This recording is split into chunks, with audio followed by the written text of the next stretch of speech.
দেশে ভাই তুমি কি কাজ করছো ভাই? দেশে তো রাজমিস্ত্রি কাজ করছি বহুত। তাই তাই রাজে কিরম কাজ করছো বা কোনো একটা অভিজ্ঞতা বহুত করছি।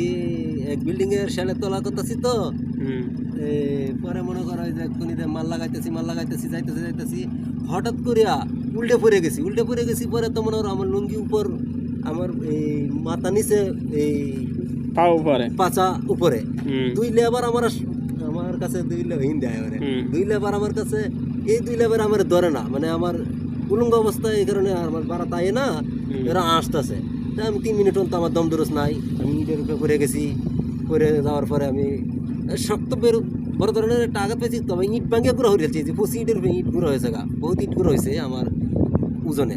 মানে বেশি ওজন তো মনে হয় আমার মাত্র এই যে 42.5 কেজি ওজন। আমার বারে ইট মনে হয় কয়েক হাজার ইট মনে হয় ক্ষয়ক্ষতি হয়েছে গা, কয়েক হাজার ইট ভাঙিয়ে গেছে। কয়েক হাজার ইট মনে হয় ক্ষয়ক্ষতি।